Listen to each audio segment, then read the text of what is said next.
кешеден бері соның батарейка села там, ее заменить. Сегодня должны были пойти на базаре, ну, купить, приобрести в магазине батарейку. А там не простая батарейка, что пальчиковые, там другие батарейки у них специальные.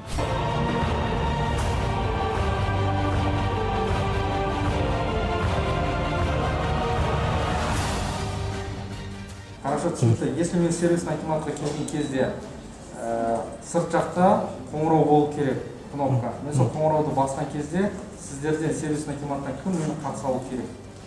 Любой специалист қарсы алады сюда. А сіздерде ондай кнопка жоқ па? Жоқ, бізде для инвалидов кнопка стоит с торца здания находится. Там для колясочников, уже на коляске заходить, с торца здания у нас кнопка стоит, вход для инвалидов. Түсінікті. А мен қалай кіруім керекпін? Көз көрмейтін адам. Ну, вы через парадный вход так заходите, через парадную дверь. То есть здесь уже вас встретит, уже там внизу охрана стоит, они встретят. Непосредственно сервисный акимат кіргенде бізде уже ресепшн бізде бар, ресепшн бізде. Мына сіздердің зданияның ішіндегі салынған дорожкаларыңызда негізі сәйкес келмейді да нормаларға. Өйткені біріншіден линолеум үстінен салынған, екіншіден линолеумдарыңыз түзу емес, аяқ тіреледі, и глубина сәйкес келмейді. Жай ғана сіздерге кедергі жасайтындай зат болып тұрды, қолданысқа келмейді. И дәретхананың ішіне кіретін кезде мысалы ол жерге барған тоже сол дорожка, бірақ бұл жерде сіздерде қоңырауларыңыз істемейді екен. Қоңырау батарейка шешілді, сейчас кешеден бері соның батарейка села там, ее заменить. Сегодня должны были пойти на базаре, ну, купить, приобрести в магазине батарейку. А там не простая батарейка, что пальчиковые, там другие батарейки у них специальные.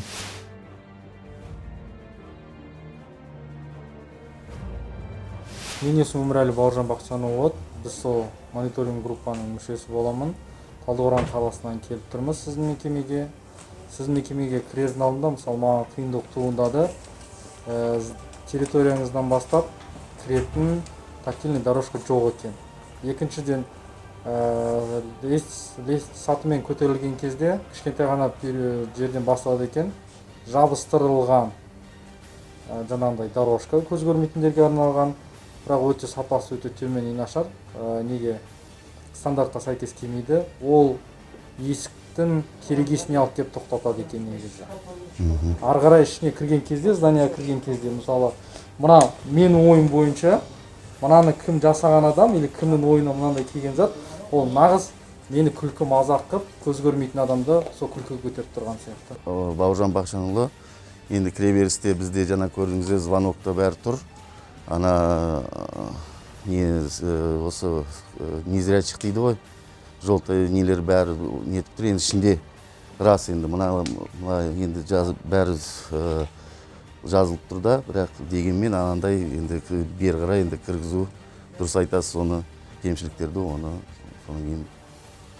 Жоқ, аға, сіз ренжімеңіз, мынау реально бүгінгі күнде сіз өзіңіз мына мекемеде жүрген кезде мына сызықты кім үшін, не үшін жасалған деп қалай ойладыңыз, соны айтыңызшы маған.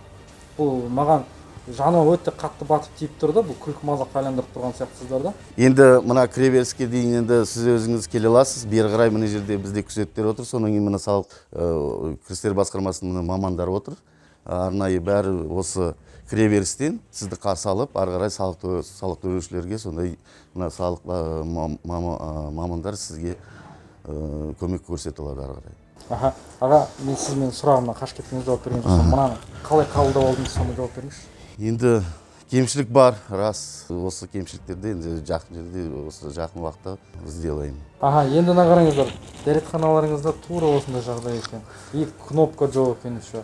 Негізі мүгедек адамдар, жаңағындай коляскаде болсын, көз көрмейтін адам болсын, байқаусыздан жаңағындай тайып кетіп, дәретхана деген су болады деген сияқты тайғанақ құлап қалса, қоңыраулы кнопка болу керек, олыңызда жоқ екен. Табличкаларыңыз жоқ екен. И не заедешь. Ну, у нас, в принципе, для инвалидов, для незрячих там установлено, чтобы, да, за что-то схватиться, за что встать, как есть.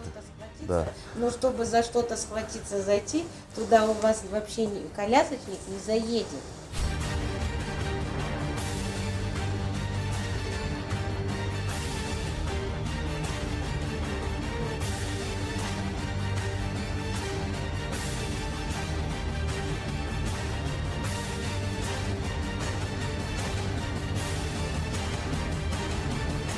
қанша мүгедек адам бүгінгі күнде текелді учетта барлар жұмысқа кіргіздіңіздер 4 жылдың ішінде? Статистиканы айта аласыз ба? Жоқ. Тікелей сіздің жұмысыңызға байланысты ба? 2021-де бірде-бір мүгедек жұмысқа кіргізіп бер деп сіздерге ұсынды ма? Келді ма? Иә, келеді бізге жұмысқа Қаншадан ұсынады. келді жылдың басынан бері? 2021-де. Айгүл тәте, сізде қанша мүгедектер бойынша? 6 адам.